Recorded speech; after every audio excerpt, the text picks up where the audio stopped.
আজকে জামাই ষষ্ঠী, সবাই জানো বন্ধুরা। আর এই জামাই ষষ্ঠীর দিনটা এলেই মনটা ভীষণ খারাপ হয়,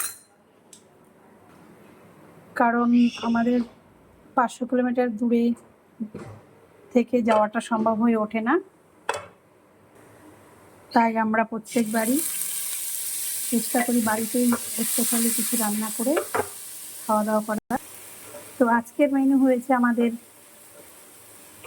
ডাল হয়েছে মাছের মাথা দিয়ে, আর ওদিকে মাছের ঝাল হবে। আর এখানে 5 রকমের ভাজা হয়েছে, দেখতে পাচ্ছ, কাঁচকলা ভাজা, আলু ভাজা, উচ্ছে ভাজা, আর বেগুন আর পটল ভাজা। মাছটাও ভেজে নিয়েছি ঝাল করব বলে। আর আজকে 5ই আষাঢ় বাংলা, আজকের এই দিনেই 5ই আষাঢ়ই আমাদের বিয়ে হয়েছিল।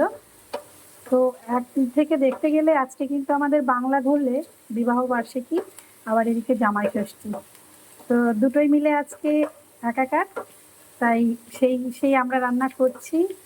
আর কালকে হচ্ছে 21শে জুন, ইংরেজি ছিল 21শে জুন, তো কালকে সেলিব্রেশনটা হবে।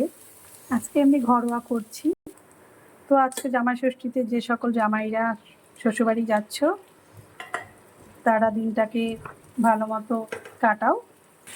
তাদের জন্য রইল অনেক অনেক শুভকামনা, শুভ জামাই ষষ্ঠী। আর আমার মতো কে কে ষষ্ঠীতে যেতে পারোনি, অবশ্যই তারা কমেন্ট বক্সে কমেন্ট করো। ভালো থেকো বন্ধুরা, আজকের দিনটা ভীষণ ভালো মতো এনজয় করো। টাটা।